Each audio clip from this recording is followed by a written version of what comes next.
Are you able to see my screen? No, ma'am. No? I'm so sorry.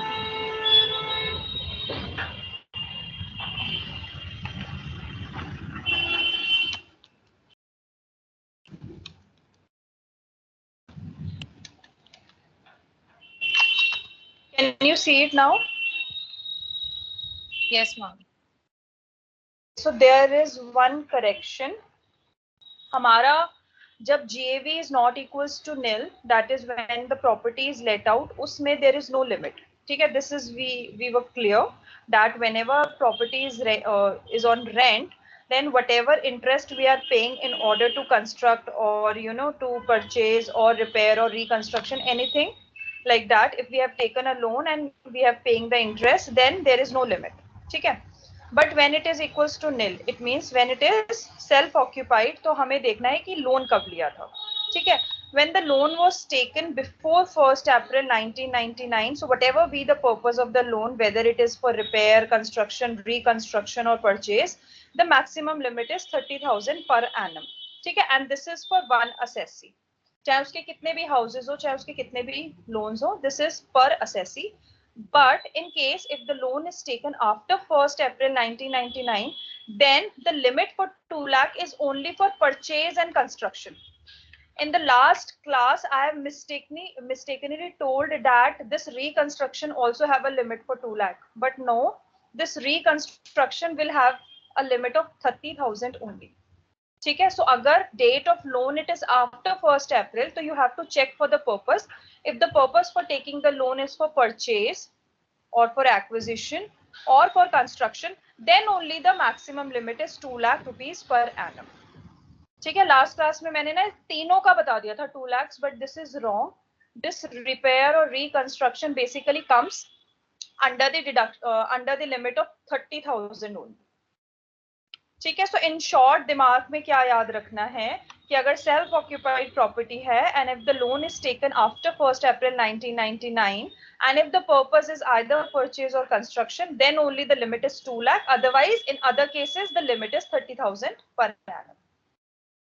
ठीक है, and the other condition that we have to take care of, that the construction should get completed within the period of 5 years from the end of the financial year in which the loan is taken. अगर ये नहीं होगा तो फिर से जो maximum limit है वो 30,000 ही हो जाएगी. ठीक है, सो क्या हमारी कंडीशंस आ रही है? एक तो लोन की date, it should be after 1st April 1999. The purpose should be purchase or construction, and the construction should get complete within the period of 5 years from the end of the financial year in which the loan is taken. ठीक है, ये अगर सारी condition satisfied होती हैं तभी 2 lakh rupees की मिलेगी. Otherwise in all other cases the maximum limit is 30,000 only. So बहुत बारी ऐसे क्वेश्चंस आएंगे जिसमें से एक इनमें से कोई कंडीशन नहीं होगी सेटिस्फाइड, तो आपको सीधा उस केस में 30,000 लेना है, 2 लाख नहीं लोगे.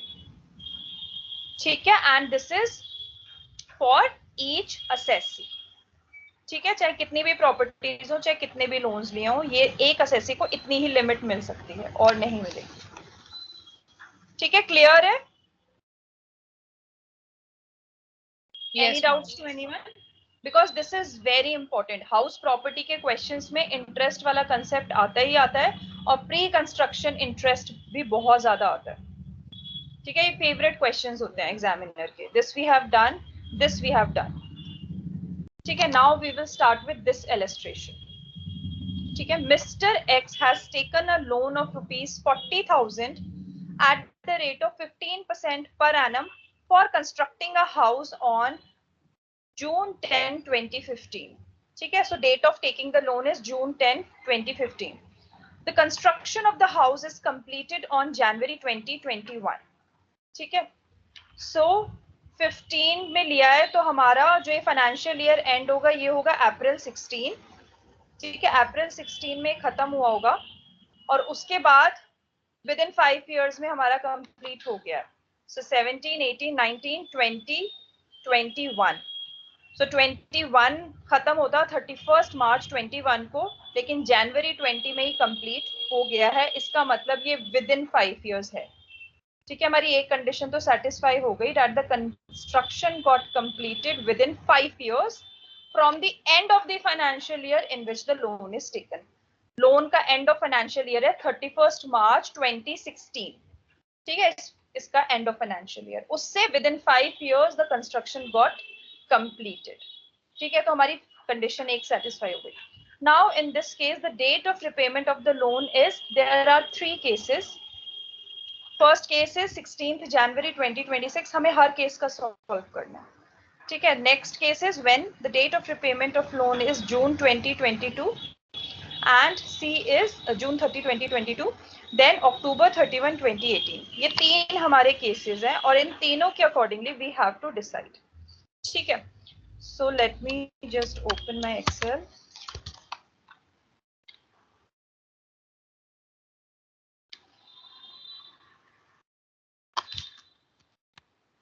Case A, case B and case C. अगर ये क्वेश्चन समझ में आ गया ना अच्छे से, तो आप सारे क्वेश्चन सॉल्व कर दोगे। मैम ठीक है, हर एक असेसमेंट ईयर 21-22 होगा। हाँ हाँ, असेसमेंट ईयर हमारा सेम 21-22 है। हम अभी इसमें कुछ लिखा नहीं है, तो हम सारे जब से लोन लिया है, सॉरी जब से कंस्ट्रक्शन कंप्लीट हुई है ना, उसके बाद तक का निकालेंगे। ठीक है, कंस्ट्रक्शन के बाद मिलना शुरू होता है ना, इससे पहले तक का तो सारा प्री कंस्ट्रक्शन पीरियड होता है, कुछ मिलता ही नहीं है, हमें पता है। कंस्ट्रक्शन के बाद मिलना शुरू होता है। कंस्ट्रक्शन कब खत्म हुई है? प्रीवियस ईयर 2021 में, है ना। तो मतलब 2021 से शुरू होगा, तो असेसमेंट ईयर हमारा 21-22 होगा। ठीक है, this is, sorry I have to update, this is 21-22। ठीक है, तो फर्स्ट हर एक केस में date of taking the loan is 10th June 2015। ठीक है, so date of loan is 10th June, ऐसे लिख देती हूँ, जून 10 2015। ये सब केस सेम है।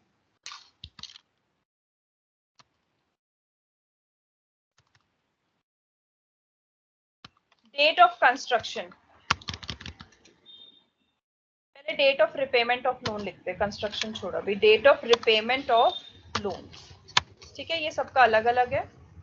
फर्स्ट केस में it is 16th January 2026, so January 16 2026, then it is 30th June 2022,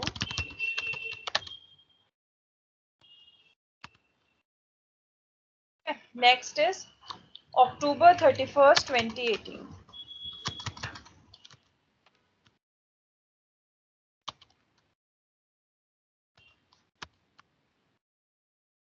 अब हमें निकालना है प्री कंस्ट्रक्शन पीरियड। ठीक है, कंस्ट्रक्शन हमें पता है कंप्लीट हुई है 20th January 2021 को। अब हमें पता है it is following in different financial years, the financial year of taking a loan and the construction, both of them are falling in different financial years. It means we have to divide it. First we have to calculate the pre construction period. ठीक है,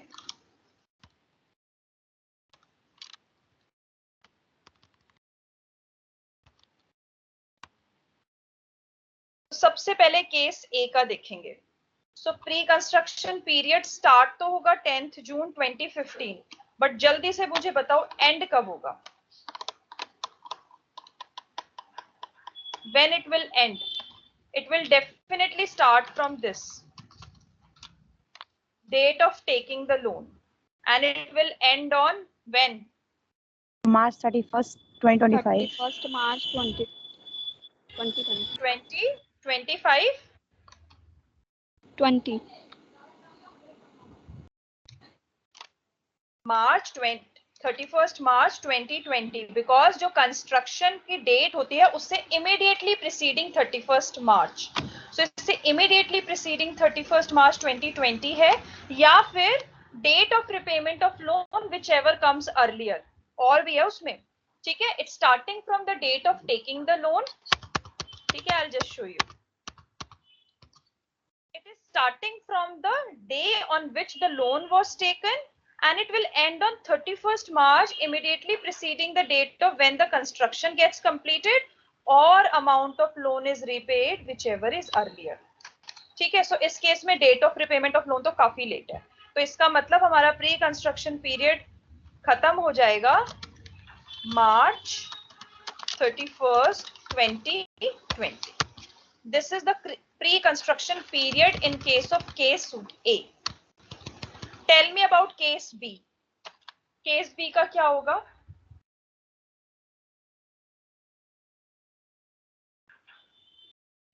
case B का क्या होगा? Ma'am यही same होगा. Same होगा? Very good. It will be same.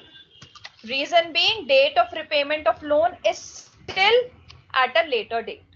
It is not earlier. So it will same. It will be बिल्कुल case ए वाला ही होगा, बिल्कुल सेम होगा. What would be in the case of case C? Case C के case में क्या होगा?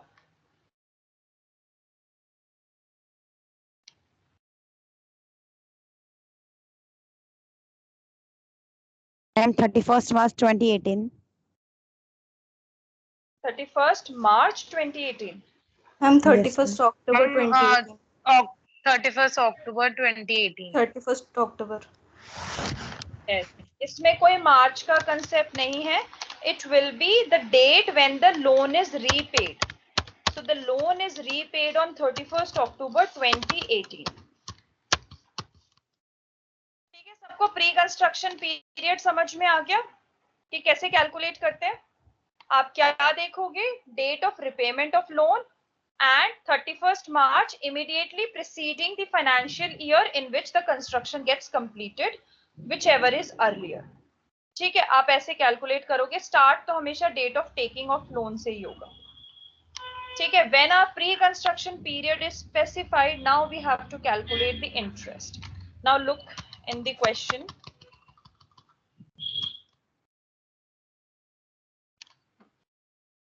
$40,000 is the amount of loan and 15% per annum is the rate of interest. ठीक है, आप कैलकुलेट करो. फर्स्ट हमारा क्या होगा? 1 जून 2015 से लेकर कैलकुलेट करो 31st मार्च 2016. उसके बाद 1 अप्रैल 2016 से 31st मार्च 2017. फिर 1 अप्रैल 17 से 31st मार्च 18. फिर 1 अप्रैल 18 से 31st मार्च 19. उसके बाद 1 अप्रैल 19 से 31st मार्च 2020. ठीक है, इन सारे पीरियड्स का now we have to calculate the interest. So for the 4 years, it is going to be for the full year. So it is 40,000 into 15%, 6,000. It will be same. उसके बाद next वाले का 4836 करो. 4836 4,836. कितने मंथ वाइज किया है? वैसे ना इसमें ना डेज के अकॉर्डिंगली करना है, बट आप कर डेज अकॉर्डिंग किया है. 295 upon 366. 295 divided by 366. Yes, ma'am. Very good. So now this is for this particular period. Now you will total it. So it is coming out to be 28,836. Let me just 28836 आ रहा है. 28853. Sorry, 10th जून है ना ma'am? Yes ma'am, 10 जून है. सबका यही आ रहा है. मेरी कैलकुलेशंस में थोड़ा सा चेंज है. फिर सबका सेम आ रहा है. जून में 21. No ma'am. जुलाई में 31. अगस्त में 31, सितंबर, अक्टूबर, नवंबर, दिसंबर, जनवरी, फरवरी and March. It is 296. 296 by मार्च में 30 366. डेज लेंगे ना? किसमें? मार्च में। क्यों लेंगे? Ma'am date of repayment of loan थोड़ी है बेटा। Date of repayment of loan तो देखो कहाँ पे है, जनवरी 16। Date of repayment of loan वाली डेट को हम एक्सक्लूड करते हैं ना, बट यहाँ पे तो नहीं है, पूरा पूरा है हमारा। यस। ठीक है, सो हमारा आंसर आ रहा है 28852.5। आप इसको राउंड ऑफ कर सकते हो। ठीक है, so let's round off to 28850 to the nearest multiple of 10. You can do it, there is no harm, but you can it's completely your choice.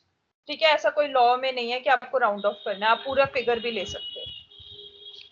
ठीक है, तो आपका पूरा प्री कंस्ट्रक्शन पीरियड का क्या आ गया है? इंटरेस्ट। ठीक है, अब आपको क्या करना है, इसको अमोर्टाइज करना है in equal 5 installments. This will be this divide by 5. So 5770 आपका प्री कंस्ट्रक्शन इंटरेस्ट का अमोर्टाइज्ड अमाउंट है।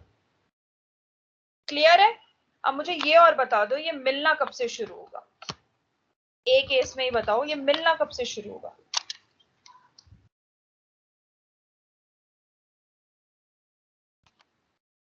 मिलना कब से शुरू होगा ये?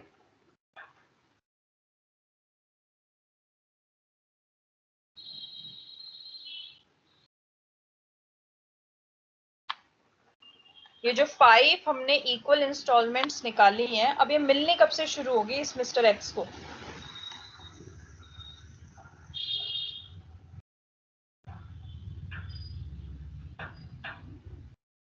जिस प्रीवियस ईयर से 1 अप्रैल 20 होती है, हाँ, उससे नेक्स्ट 5 इयर्स तक। सो कंस्ट्रक्शन कंप्लीट हुई है इन प्रीवियस ईयर 2021 और उससे नेक्स्ट 4 प्रीवियस ईयर्स तक उसको मिलेगी ये। ठीक है, so he will get the same deduction in previous year 2021, previous year 21-22, previous year 22-23, previous year 23-24, and then previous year 24-25. ये आपको मिलेगी मिलेगी, भले ही आपका लोन आउटस्टैंडिंग हो चाहे ना हो, क्योंकि ये बात हो रही है प्री कंस्ट्रक्शन पीरियड के इंटरेस्ट। ठीक है, तो भले ही आपका लोन आउटस्टैंडिंग हो या ना हो, ये सारी इंस्टॉलमेंट्स आपको मिलेंगी in the form of deductions under section 24B। और जो प्री कंस्ट्रक्शन इन पीरियड के अलावा जो इंटरेस्ट है, which is the current period interest, वो भी आपको मिलेगा जब तक आपका लोन आउटस्टैंडिंग है। ठीक है, so before moving to case B, I will show you the solution for this. So इस केस में, since the loan is repaid on 16th January 2026, it is falling in previous year 25-26. ठीक है, ये तो हमने डिसाइड कर लिया कि ये पांचों इसको मिलेंगी ही मिलेंगी। ठीक है, तो ये तो हमारा प्री कंस्ट्रक्शन पीरियड का इंटरेस्ट हो गया, बट हमारा करंट भी तो है, क्योंकि हमारा लोन क्या है? आउटस्टैंडिंग। तो ये कंस्ट्रक्शन से पहले तक का यहाँ मिल गया, करंट वाला यहाँ मिल जाएगा। सो करंट ईयर वाला फुल ईयर चलता रहेगा हमारा 2025 तक। उसके बाद आपको फिर से कैलकुलेट करना पड़ेगा, क्योंकि it is repaid on 16th January 2026। So 15th January 2026 तक आप कैलकुलेट करोगे उसका करंट इंटरेस्ट कितना बनता है। ठीक है, तो करो कैलकुलेट, कितना बनेगा?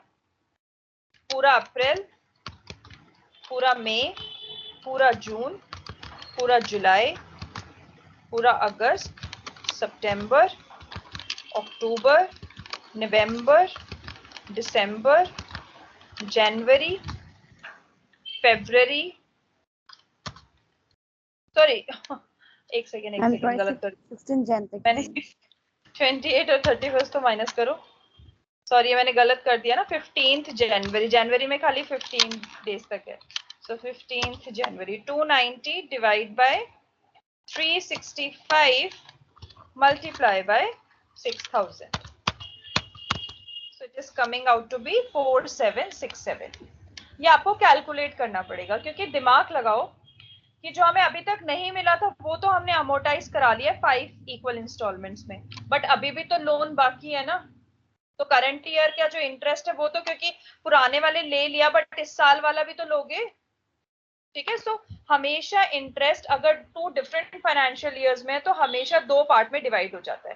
करंट ईयर तो रहता ही है, और ये जब तक रहेगा जब तक आपका लोन आउटस्टैंडिंग होगा, और प्री कंस्ट्रक्शन पीरियड आपका चलता जाएगा 5, चाहे आपका लोन आउटस्टैंडिंग हो या ना हो, डजंट मैटर, ये मिलेगा आपको। क्लियर है सबको कैसे? Yes, ma'am. Now move to case B. Case B में हमारा pre construction period was exactly same, right? Exactly same है तो ये सारी चीजें भी बिल्कुल सेम है, एग्जैक्टली सेम, क्योंकि हमारा pre construction period is same, तो हमें कुछ मेहनत नहीं करनी, हमें पता है कि ये प्रीवियस ईयर 2021 से शुरू हो जाएगा। अब इसकी बात आती है करंट ईयर इंटरेस्ट की। अब करंट ईयर इंटरेस्ट जो है वो आपको since the date of repayment of loan is falling on previous year 22-23 है ना, 30 जून को खत्म हो गया 2022 को, उसके बाद नहीं है वो बकाया। इसका मतलब 23-24 ऑनवर्ड्स आपका कोई करंट ईयर इंटरेस्ट नहीं होगा। ये तो होगा आपका, ठीक है, ये तो होगा, बट करंट ईयर नहीं होगा, क्योंकि आपका लोन क्या हुआ, प्रीवियस ईयर 2022-23 में पूरा खत्म हो गया।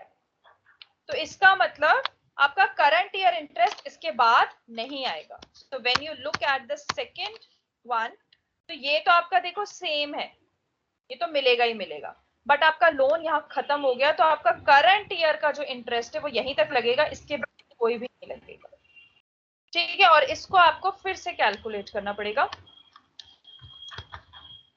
ठीक है। तो कैलकुलेट करोगे तो क्या होगा, अप्रैल, मई, जून, 30 जून को हुआ है तो 29 लेंगे, अब याद रखना, ठीक है, क्योंकि जिस दिन रिपेमेंट होता है वो हम इंक्लूड नहीं करते, एक्सक्लूड करते हैं उसको। Divide by 365 multiply by 6000, 1479। इसका आप उसी प्रोपोर्शन में आप कैलकुलेट करोगे, सो इस केस में बाकी नहीं होगा, तो आपका टोटल डिडक्शन आपको इतनी मिलती चली जाएगी। क्लियर है? नेक्स्ट क्वेश्चन पे चले। नेक्स्ट जो आपका केस है, किसी को डाउट है तो you can please ask me, क्योंकि ये क्वेश्चन बहुत इंपॉर्टेंट है, ये समझ में आ गया तो आपको क्लियर हो गया है फंडा कि हमें इंटरेस्ट को कैसे सेग्रीगेट करके फिर क्लब करना है।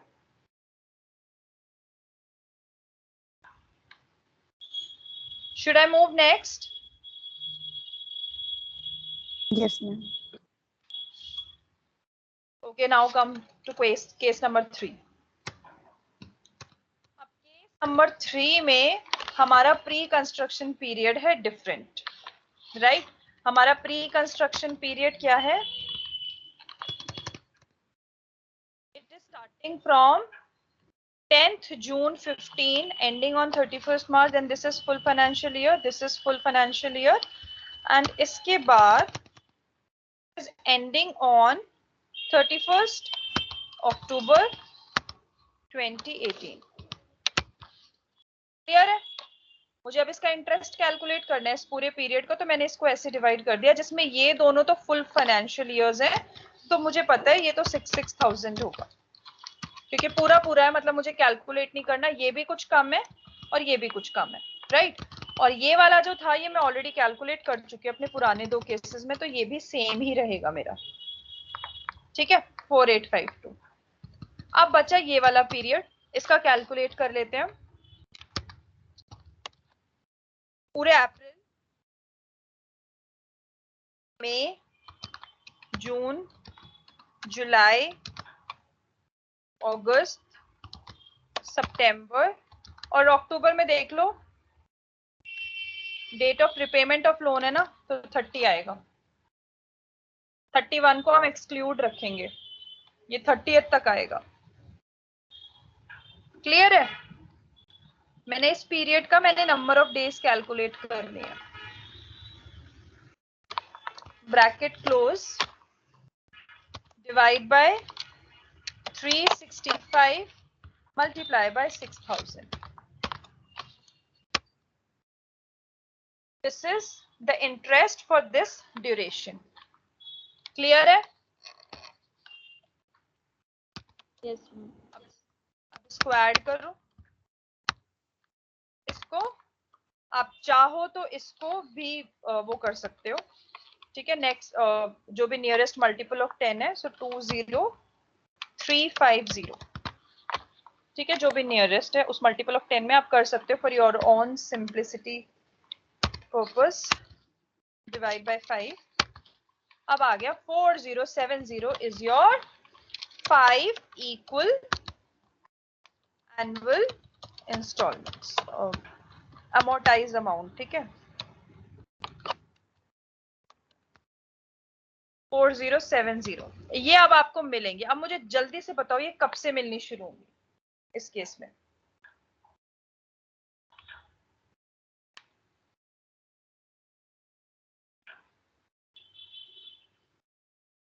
कब से मिलेंगी ये? मैम 17-18 से। 17-18 से क्यों? मैम 18-19 से। अच्छा दोबारा पढ़ना जरा उसको कि कब मिलती है इंस्टॉलमेंट, कब से मिलनी शुरू होती है अमोर्टाइज वाली अमाउंट? 2021। बेटा 2021 से ही मिलेगी। मिलती तो तभी है जब होता है कंस्ट्रक्शन कंप्लीट, उससे पहले तक का तो सारा प्री कंस्ट्रक्शन पीरियड का जो भी होता है वो मिलता ही नहीं है कभी भी। आपकी कंस्ट्रक्शन कंप्लीट होनी चाहिए, और क्वेश्चन में क्या है कि कंस्ट्रक्शन कंप्लीट हुई है फाइनेंशियल ईयर 2021 में, तो ये मिलेगा तभी। कंफ्यूज मत होना इस केस में कभी भी, ये मिलेगा तभी जब आपकी कंस्ट्रक्शन कंप्लीट हो जाएगी, ठीक है। But since your loan was already repaid in previous year 18-19, तो कोई भी करंट ईयर का इंटरेस्ट नहीं होगा क्योंकि लोन हो चुका है पे। तो करंट ईयर में इन सारे करंट प्रीवियस ईयर्स में करंट इंटरेस्ट नहीं होगा, सिर्फ जो ये इंस्टॉलमेंट वाला अमाउंट है ना प्री कंस्ट्रक्शन पीरियड का, जो अमोर्टाइज्ड अमाउंट है, सिर्फ यही अलाउड होगा, ठीक है। सो ये जो आपका केस है इसमें करंट ईयर का इंटरेस्ट है ही नहीं, इसमें खाली ये है, क्योंकि मैंने यही बोला था आपको कि ये तो आपको मिलेगा ही मिलेगा चाहे आपका लोन भी रिपे हो चुका हो, डजंट मैटर, बट ये मिलेगा आपको अमोर्टाइज्ड अमाउंट। क्लियर है सबको क्वेश्चन? तीनों पार्ट क्लियर है? ठीक है। सो प्री कंस्ट्रक्शन पीरियड हमेशा स्टार्ट तो होगा डेट ऑफ लोन से, पर खत्म होगा या तो रिपे हो जाए या फिर 31st March of the year immediately ending before the financial year in which the construction gets completed, whichever is earlier, ठीक है, उस पे वो खत्म हो जाएगा। और करंट ईयर इंटरेस्ट आप कभी भी नहीं भूलोगे क्योंकि वो तो मिलेगा ही, राइट। अगर आपका लोन ड्यू है तो करंट ईयर में तो इंटरेस्ट दोगे ना, नहीं तो ये वाला कब चार्ज करोगे? पुराने वाला तो आप चार्ज कर रहे हो, नया वाला जो है वो भी तो चार्ज करना है। क्लियर है सबको? Should I move to next question? Yes.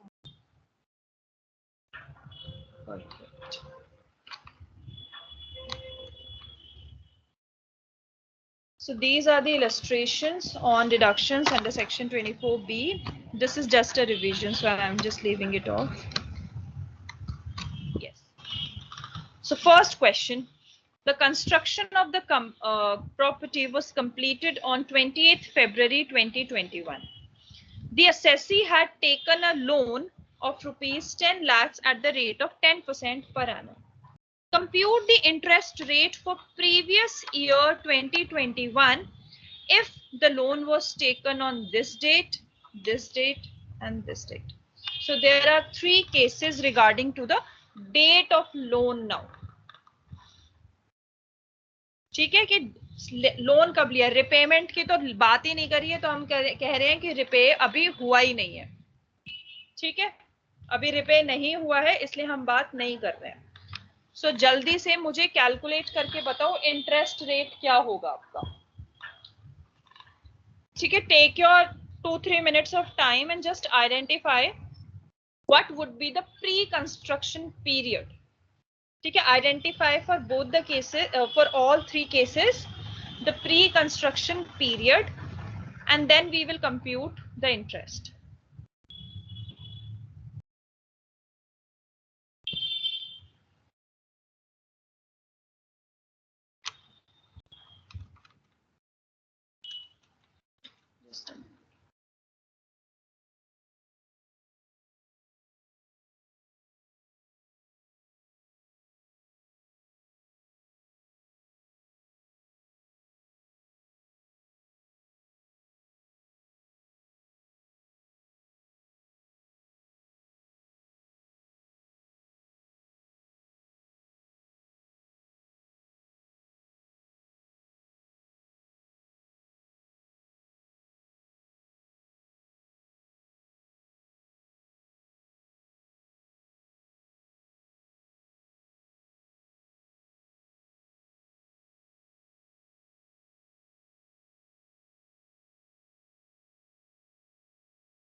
Ma'am yes बेटा. मैम फर्स्ट सेकंड केस में तो हो गया मैम. फर्स्ट केस में हो जाएगा 1 अप्रैल 2018 to 31 मार्च 2020. 31 March 2020. Very good. Ma'am second case में हो जाएगा 1 जून 2019 to 31 मार्च 2020. Very good. मैम लेकिन थर्ड केस में ना 1 मई 2020 को वो लोन ले रहा है, पर 31 मार्च 2020 में तो मैम वो पहले हो जाएगा. मतलब लोन लेने से पहले कैसे मतलब हो सकता है वो? मार्च में पहले आएगा, मई तो बाद में आएगा. इस केस में आपका जो लोन लिया है और जो कंस्ट्रक्शन हुई है, is it falling in the same financial year? Yes ma'am. Ma'am देखिए 28 February 2021 को ये. So it means we don't have to calculate pre-construction period. When the date of taking the loan and the construction gets completed within the same financial year, we don't calculate pre-construction period. Yes ma'am, same year में ही हो जाएगा वो उसका ma'am. Yes. So इस case में सिर्फ current year का interest आएगा. आपको स्यापा लेना ही नहीं है प्री कंस्ट्रक्शन पीरियड का, क्योंकि सेम फाइनेंशियल ईयर में हो रहा है. सिर्फ इन दो केसेस में आपको प्री कंस्ट्रक्शन पीरियड डिफाइन करके इंटरेस्ट कैलकुलेट करके डिवाइड बाय 5 करके अमोर्टाइज्ड अमाउंट निकालना पड़ेगा, और उसके बाद आपको करंट ईयर का भी निकालना पड़ेगा, because date of repayment of loan is not given in the question, so we are assuming that it is still outstanding. Is this clear to everyone?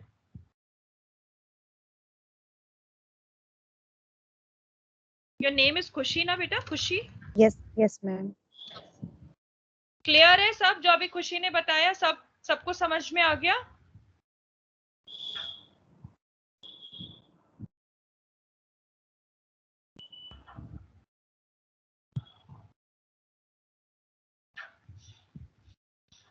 कहाँ गए बाकी बच्चे? समझ में नहीं आ रहा है क्या?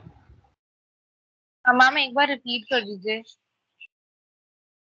देखो ये जो थर्ड केस है ना, लोन कब लिया उसने? मई 2020 में, और कंस्ट्रक्शन कब हुई?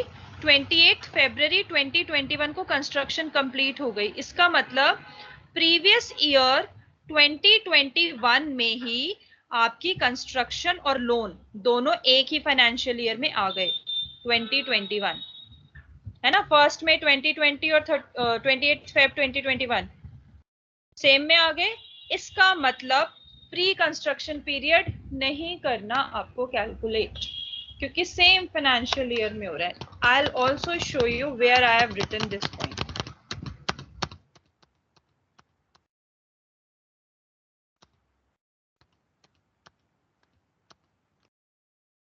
This one, 11th point. If loan is taken for the construction of the house property and the construction gets completed within the year in which loan is taken, then the interest on loan is fully allowed as deduction. It is not allowed to be amortized. Amortize कब होता है? जब construction और loan same financial year में नहीं होते, तब हम अमोर्टाइज करते हैं। अगर सेम फाइनेंशियल ईयर में हो रहा है तो कोई अमोर्टाइज नहीं करना। जो भी करंट पीरियड का इंटरेस्ट है पूरा का पूरा मिलेगा आपको उसी फाइनेंशियल ईयर में, क्योंकि आपकी कंस्ट्रक्शन कंप्लीट हो गई। ठीक है, सो इस केस में जो हमारा एग्जाम्पल है उसमें सेम फाइनेंशियल ईयर में हो रही है।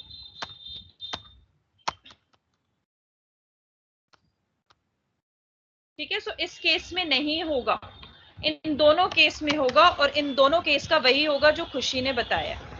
That is from 1 April 2018 to कब खत्म हुआ है? 28 फेब 2021। इससे इमीडिएटली प्रीसीडिंग 31 मार्च कब आएगा? 31 मार्च 2020 को। सो 1 अप्रैल 2018 से 31 मार्च 2020। सिमिलरली जो 1 जून 2019 वाला डेट ऑफ लोन है, तो स्टार्ट तो होगा 1 जून 2019 से, बट खत्म कब होगा? 31 मार्च 2020 को। और इस केस में इट इज नॉट एप्लीकेबल। ठीक है, तो अब सबसे पहले प्री कंस्ट्रक्शन पीरियड का इंटरेस्ट निकालोगे। अब इस केस में निकालो आप, आपका एक फाइनेंशियल ईयर तो सीधा सीधा पूरा ही हो रहा है, आपके सारे ही हो रहे हैं। इनफैक्ट ये 1 अप्रैल से शुरू हो रहा है ना, तो 1 अप्रैल 2018 से 31 मार्च 2019 और 1 अप्रैल 2019 से 31 मार्च 2020। So it is for full 2 years। So आपका प्री कंस्ट्रक्शन इंटरेस्ट कितना हुआ? 10 lakh into 10% for 2 years। So it is coming out to be 2 lakh. Now you have to divide this with 5. So when you divide this with 5, you will get the 5 equal annual amount. So this amount 40,000 will start from which financial year? Tell me कब से शुरू होगा?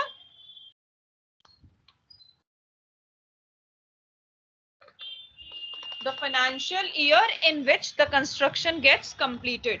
So the construction gets completed in previous year कब? 2021। तो 2021 से शुरू होगा और कब तक चलेगा ये? नेक्स्ट 5 years तक। सो 2021, 21, 22, 22, 23, 23, 24 एंड 24, 25। ये जो इंस्टॉलमेंट है 40,000 की, वो आपको 5 साल मिलेगी, starting from the year in which the construction gets completed. ठीक है, पूरे 5 साल। और उसके अलावा आप करंट ईयर इंटरेस्ट भी निकालोगे। करंट ईयर इंटरेस्ट, ये बात पता है किसकी कर रहा है? प्रीवियस ईयर 2021 की। यही बोला है ना आपको निकालने के लिए कि आप इंटरेस्ट निकालो 2021 में कितना बैठेगा। तो लोन तो still outstanding, right? So full financial year का जो आपका इंटरेस्ट था वो करंट ईयर इंटरेस्ट वो भी मिलेगा और 40,000 का अमोर्टाइज्ड भी मिलेगा। दोनों मिला के ये टोटल इंटरेस्ट आपका डिडक्ट होगा। ठीक है, क्लियर है ये वाला case? Yes ma'am. Yes ma'am. अब Yes, आया ma'am. सेकंड वाला। ठीक है, अब सेकंड वाला आया। देखो सेकंड वाले में क्या है? 1 जून 2019 से 31 मार्च 2020।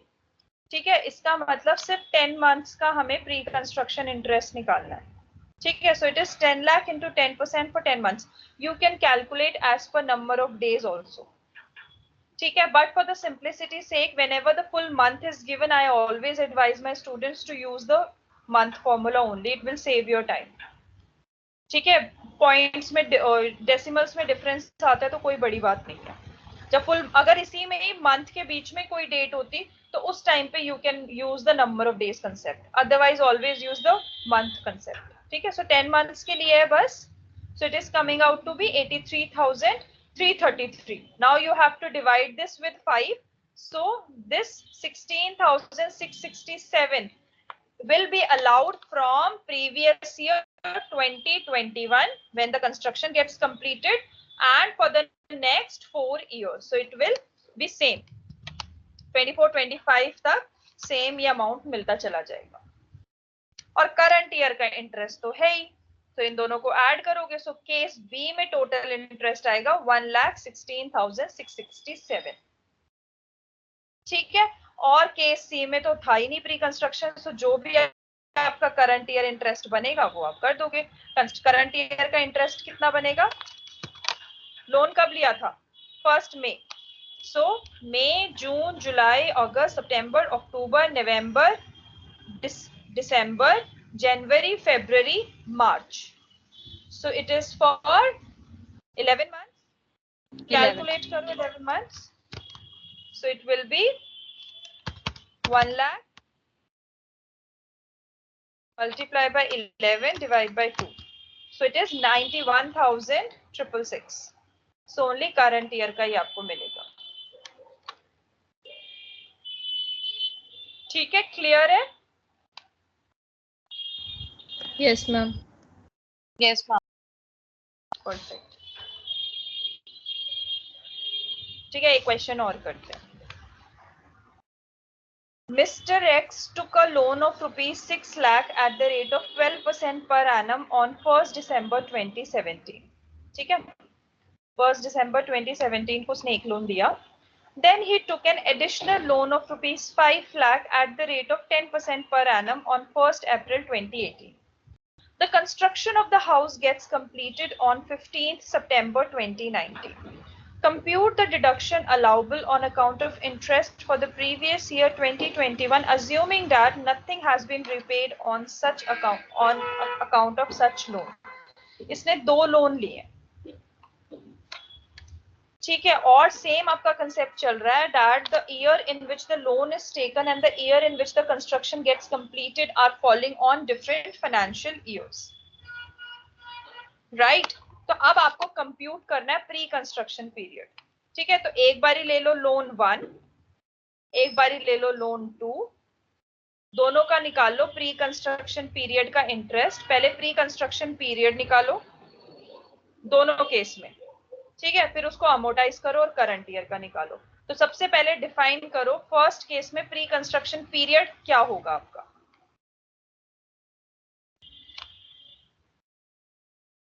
First December 2017 to 31st March 2019.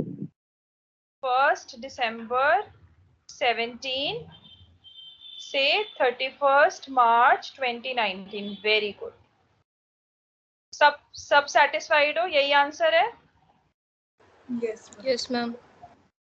ठीक है, तो ये हमारा हो गया फर्स्ट का. ठीक है, पीरियड आ गया. अब हम कैलकुलेट कर सकते हैं. Calculation is not an easy. ये इंपॉर्टेंट होता है कि तुमने डिफाइन कर दिया. लोन 2 का क्या आएगा?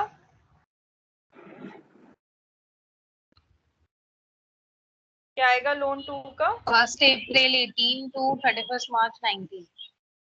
Yes, 1st April 18 to 31st March 19.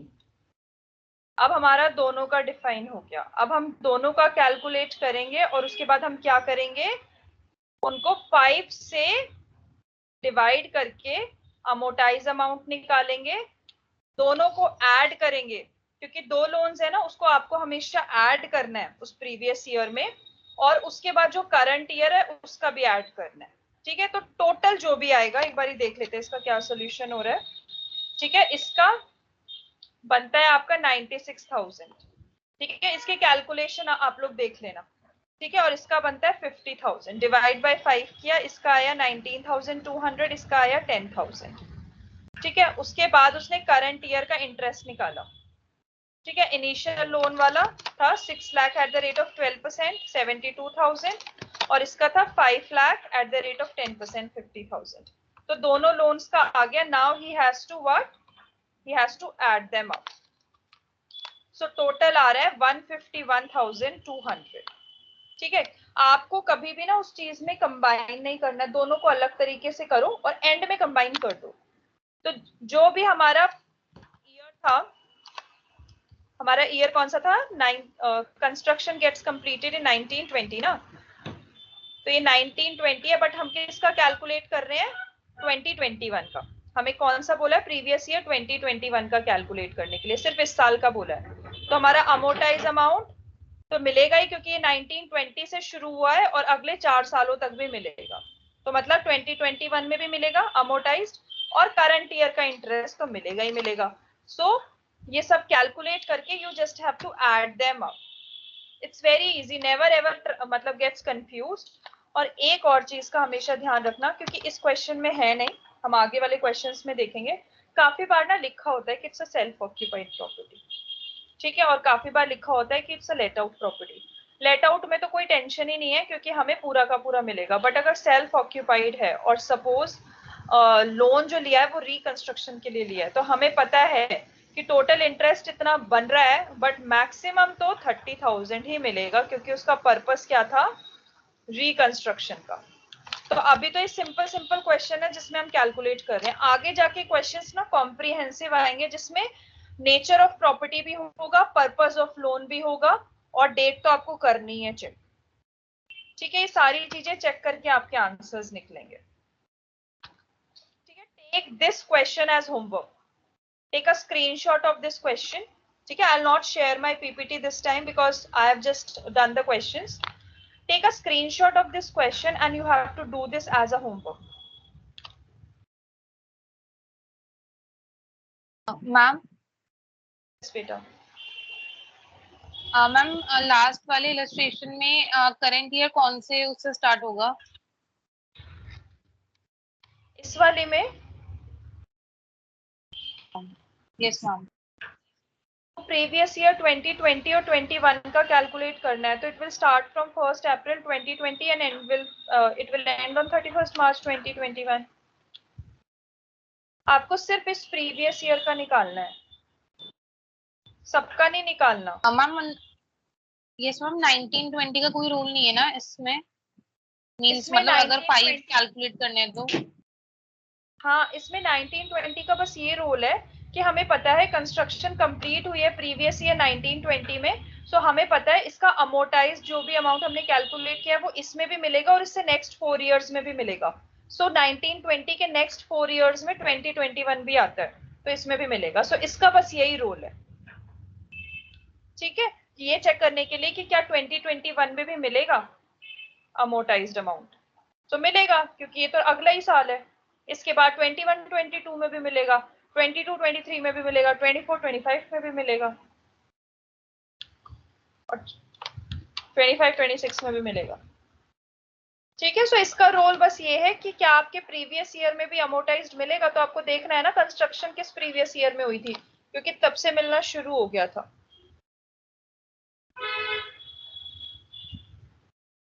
Clear है? Yes ma'am. इस क्वेश्चन का स्क्रीनशॉट ले लो, ये सबके लिए होमवर्क है, ठीक है। मैं नेक्स्ट क्लास में, हमारी ट्यूसडे को क्लास होगी, I can ask anyone to share the solution. ले लिया सबने स्क्रीनशॉट? Yes ma'am.